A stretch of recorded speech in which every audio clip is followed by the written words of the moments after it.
Mohamed Salah et Sadio Mané, roi du football africain, Victor Osimhen, influencé par Didier Drogba. Bonsoir à tous et merci de nous avoir choisis pour l'essentiel de l'actualité sportive de ce jeudi 17 octobre 2024 sur Afrique Sport. Nous l'ouvrons avec Mitchell Weiser, intéressé de longue date par l'équipe d'Algérie. Mitchell Weiser est désormais sélectionnable avec les Verts, annonce la presse algérienne. Le changement de nationalité sportive de Mitchell Weiser est enfin approuvé par la Fédération internationale de football association après quelques complications. L'information annoncée par Wari Fenech a été confirmée par DZ Foot. Le média spécialisé révèle que la mère du joueur originaire d'Algérie et plus précisément de Tizi Ouzou, comme informé par la Gazette du Fenech, a rencontré il y a 2 semaines Mohsen Patriota, le chargé à la Fédération algérienne de football FAF de la prospection des jeunes talents évoluant à l'étranger. Et il faut le préciser encore une fois, ce qui a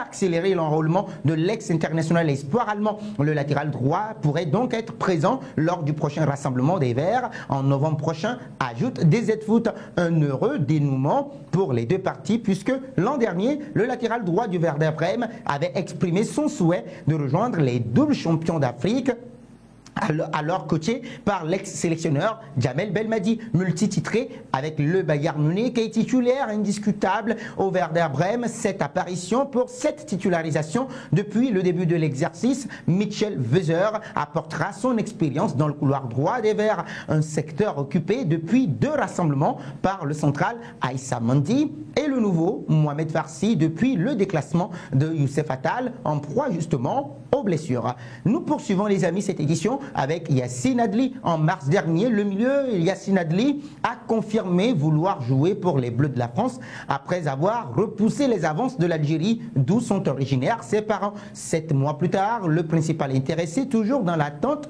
de sa première convocation par Didier Deschamps, est revenu justement sur son choix pour celui qui a joué en catégorie jeune jusqu'au U20 tricolore. L'équipe de France constitue une suite logique.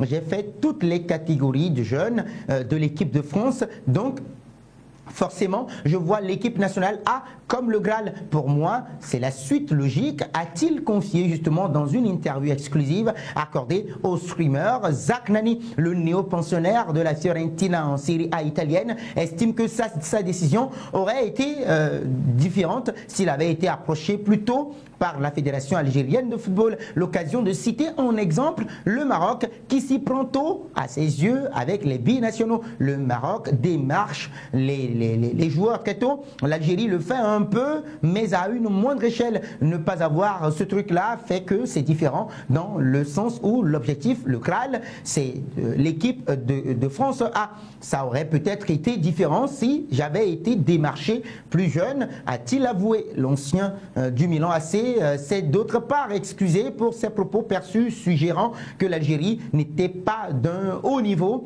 et qui ont heurté la sensibilité du pays. La suite de ce JT Foot avec le classement FIFA, alors que ce classement sera officiellement actualisé seulement jeudi prochain. Les projections ont permis justement de dresser avec une semaine d'avance le top 8 des meilleures nations africaines, et ce sur la base de leurs résultats respectifs engrangés ces derniers jours à l'occasion des 3e et 4e journées des éliminatoires de la CAN 2025. Ainsi, le top 3 devrait rester inchangé avec le Maroc comme première nation du continent ayant grappillé 1 point au classement mondial devant le Sénégal qui repart de l'avant +1 après un léger recul le mois dernier -2 et l'Égypte en constante progression +1 dans la lignée de son bond de 5 places en septembre dernier. Changement de position également en revanche après le trio immuable battu pour la première fois depuis 11 matchs. La Côte d'Ivoire recule de 7 places alors qu'elle avait progressé de 5 rangs au dernier classement FIFA,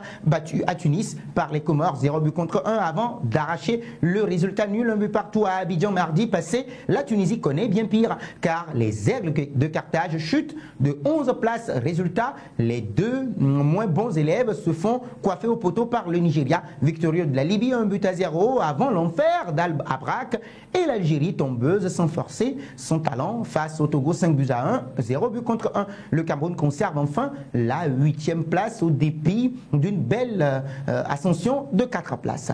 Nous enchaînons avec Mohamed Salah et Sadio Mané. Le site spécialisé Forbes a dévoilé ce jeudi son classement traditionnel des 10 footballeurs les mieux payés de l'année. On retrouve Mohamed Salah de Liverpool et Sadio Mané Al Nasser, les deux seuls Africains de cette caste. Eh bien oui, l'Égyptien et le Sénégalais sont respectivement 8e et 9e devant le milieu belge de Manchester City, Kevin De Bruyne. L'ailier des Reds de Liverpool a touché 53 millions de dollars, soit environ 48,83 millions d'euros en 2024, à savoir 32,24 millions d'euros de salaire et 16,58 millions d'euros titrés au contrat publicitaire. Eh bien oui, le lion de la Teranga aux émoluments les plus importants, 44,22 millions, est distancé justement par le Pharaon en termes de revenus sponsoring, 3,68 millions. Désormais meilleur buteur africain de l'histoire de la Champions League.